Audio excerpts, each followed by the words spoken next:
Online शादी बनी बर्बादी। भाई कहाँ है तू? कितनी देर से मैं तेरा इंतजार कर रहा हूँ। बस कुछ ही देर में आ रहा हूँ। मेरी गर्लफ्रेंड का फोन आ गया था। उसे उसके घर पर ड्रॉप करने गया था। अच्छा, तो तू अपनी माशूका के पीछे चला गया और तेरा दोस्त यहाँ इंतजार में खड़ा है। बस थोड़ी देर में आता हूँ। इतना कहकर राहुल फोन काट देता है। इसके बाद तुषार पार्क में बैठा हुआ राहुल का इंतजार करने लगता है। तभी उसे पार्क में हर जगह कपल ही कपल दिखाई देते हैं। एक ये लड़के हैं जो हमेशा अपनी गर्लफ्रेंड के साथ घूमते हैं और एक मैं हूँ जिसे लड़कियों से बात तक करना नहीं आता। काश मेरी भी कोई गर्लफ्रेंड होती। तुषार ऐसा सोचकर पार्क में बैठ जाता है और फोन चलाने लगता है। फोन में वो रील देखते हुए स्क्रॉल करता रहता है। तभी उसे इंस्टा पर एक रील में एडवर्टाइजमेंट दिखाई देती है। अगर चाहिए हो साथ किसी लड़की या लड़के का, या फिर ढूंढनी हो अपनी जिंदगी की रानी, तो चलाइए हैपन ऐप और डेटिंग शुरू करके अपनी लाइफ को सेट कीजिए। एडवर्टाइजमेंट देखकर तुषार हैरान रह जाता है। अरे, मुझे तो यकीन ही नहीं आता कि आजकल सोशल मीडिया पर डेटिंग ऐप भी होती है। तुषार प्ले स्टोर से डेटिंग ऐप इंस्टॉल कर लेता है और हैपन पर वो लड़कियों से बात करना शुरू कर देता है। अरे वाह, यहाँ तो लड़कियां ही लड़कियां हैं। कहाँ तो मैंने आज तक किसी एक लड़की से बात तक नहीं की थी, लेकिन अब देखो इतनी सारी लड़कियां मुझे मैसेज कर रही हैं। लेकिन ये वाली लड़की बहुत ज्यादा सुंदर है और प्यारी लग रही है। मुझे इसी से बात करनी चाहिए। तुषार हैपन ऐप पर एक सृष्टि नाम की लड़की से बातें करने लगता है। सृष्टि बहुत सुंदर और खूबसूरत थी, लेकिन मॉडर्न थी। सृष्टि तुषार की प्रोफाइल खोलकर उसकी फोटोज देखने लगती है। इस तुषार नाम के लड़के के पास तो बहुत बड़ा बंगला है और गाड़ी है, और साथ में फॉर्च्यूनर भी है। लगता है कुछ ज्यादा ही अमीर है। सृष्टि प्रोफाइल से तुषार को जज कर रही होती है, लेकिन वो एक ऑफिसर के घर में केवल ड्राइवर की जॉब कर रहा था। आइए साहब, कार में बैठिए। बताइए कहाँ जाना है? तुषार अपने साहब को छोड़कर उसी की कार से सृष्टि से मिलने जाता है। अरे वाह, बाप रे बाप, कितना अमीर है ये लड़का। इतनी बड़ी कार में आया है मुझसे मिलने। तुषार अपनी ऑनलाइन गर्लफ्रेंड से मिलने आता है। उसे सृष्टि फोटो से ज्यादा सामने से और भी ज्यादा खूबसूरत लगती है। तुम तो सच में बहुत ही खूबसूरत हो। अरे नहीं, ऐसा नहीं है, ये तो तुम्हारी सोच है। वैसे तुम भी बहुत स्मार्ट हो। कार से निकलते हुए बिल्कुल हीरो लग रहे थे। सृष्टि की बात सुनकर तुषार को बहुत खुशी मिलती है। वो पास के कैफे में बैठा हुआ सृष्टि से काफी सारी बातें करता है। तभी सृष्टि कहती है, अच्छा मेरा समय हो गया है जाने का, मैं चलती हूँ, फिर दोबारा मिलेंगे। तुषार उस दिन बहुत खुश था कि तभी तुषार, क्या सच में हम दोबारा मिलेंगे? मुझे तो यकीन ही नहीं होता कि हम आज मिले हैं, वो भी ऑनलाइन बात करने के बाद। तुम तो बहुत ही अच्छी बातें करते हो। अच्छा रुको, मैं तुम्हारे लिए कुछ लेकर आया हूँ।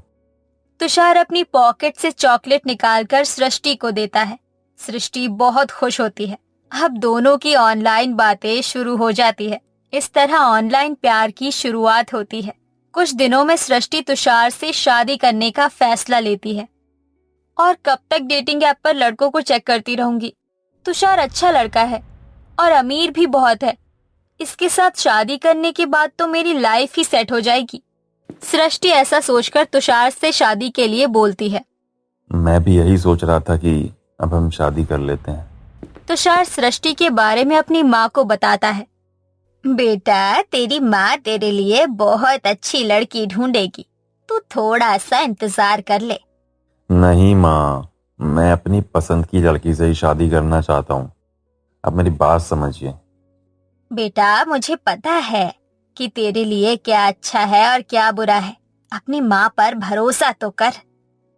तुषार अपनी माँ की एक नहीं सुनता और सृष्टि से शादी करके उसे घर ले आता है, जहाँ सृष्टि घर के अंदर आते ही घर देखकर कहती है, क्या यही तुम्हारा घर है?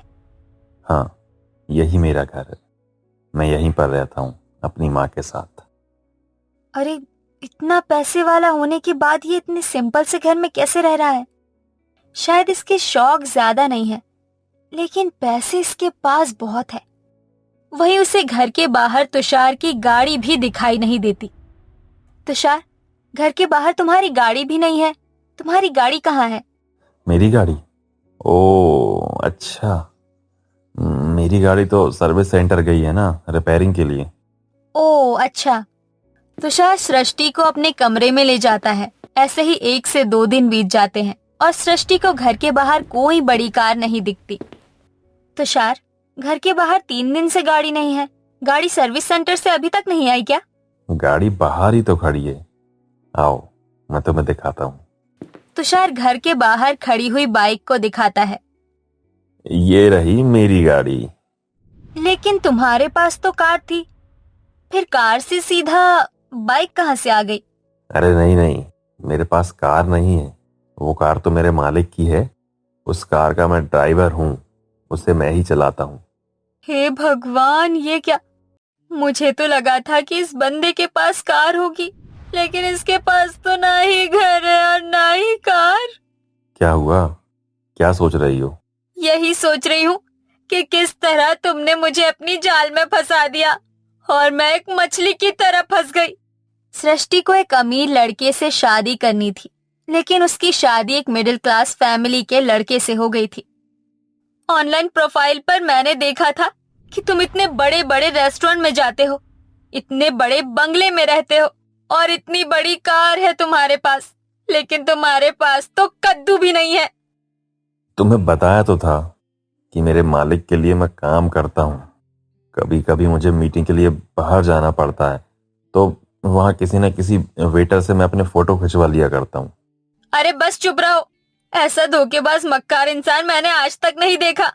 सृष्टि ऐसा सोचकर सारे काम छोड़कर अपने कमरे में चली जाती है। हे भगवान जी, ये कैसी गलतफहमी हो गई है। बेटा, मैंने तुझे कहा था ना कि ऑनलाइन लड़की पसंद करने से पहले एक बार अच्छे से सोच लेना।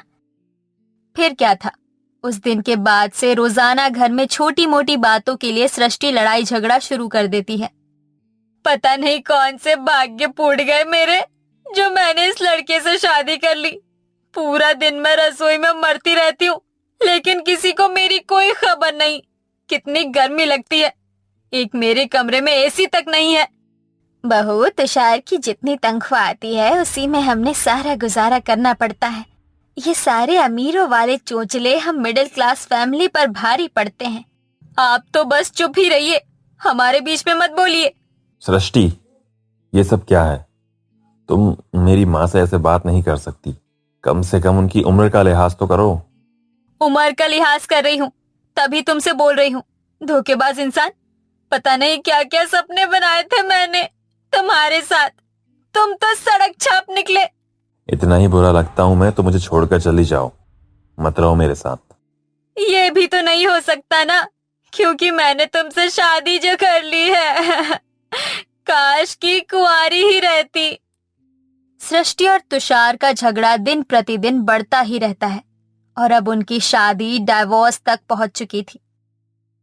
सारा दिन तुम घर पर रहती हो और मैं नौकरी पर जाता हूँ। जब मैं घर पर वापस आता हूँ तो मुझे खाना परोसने में भी तुम्हारे नखरे होते हैं। अरे मैं किसके लिए कमा रहा हूँ, तुम समझती क्यों नहीं हो? सारा दिन नौकरानी की तरह यहाँ वहाँ घर में काम करती हूँ, कपड़े धोती हूँ, साफ सफाई करती हूँ। अरे मैं इस घर की क्या कोई नौकरानी हूँ? मुझे अब तुम्हारे साथ और नहीं रहना, मुझे तुमसे डिवोर्स चाहिए। हाँ ठीक है, तुम जैसी लालची लड़की के साथ रहने से अच्छा है कि मैं अकेला ही रह लूं। काश कि मैंने ऑनलाइन प्यार किया ही नहीं होता। ऑनलाइन शादी का रिजल्ट मुझे मिल गया। ये शादी नहीं बल्कि मेरी बर्बादी है। तुषार ऐसा कहकर घर से दूसरे कमरे में चला जाता है और सृष्टि भी दूसरे कमरे में जाकर रोने लगती है। ये देखकर केसरी को बहुत बुरा लगता है और वो बारी बारी दोनों के पास जाती है।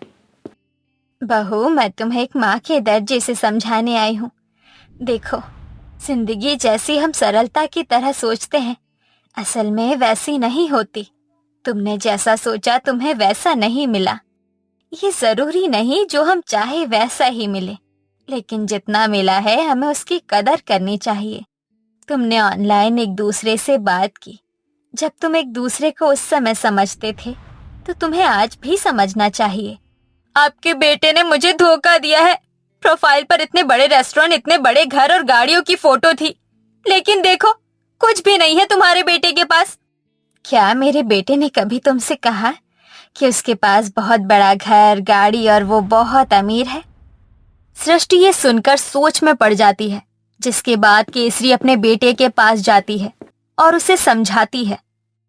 बेटा, जब मैंने तुम्हें मना किया था तब तूने कहा था कि नहीं माँ, लड़की बहुत अच्छी है, समझदार है, संस्कारी है, तुझे पूरा भरोसा था। लेकिन आज वही सब चीज बदल गई है। देखो, जो हुआ उसे भूल जाओ और अब एक नए सिरे से जिंदगी को समझो। एक दूसरे को असल जिंदगी में समझने की कोशिश करो, तभी ये शादी निभ पाएगी। केसरी की बात सुनकर तुषार और सृष्टि दोनों एक दूसरे की सिचुएशन को समझकर असल जिंदगी में एक दूसरे को समझना शुरू कर देते हैं, जिसके चलते उनकी लड़ाइयां खत्म हो जाती है और उनके बीच गहरा प्यार शुरू हो जाता है। कुछ समय में वो एक साथ खुशी खुशी एक ही घर में रहने लगते हैं और इस तरह उनकी जो शादी ऑनलाइन से बर्बाद हो रही थी वो पटरी पर आ जाती है।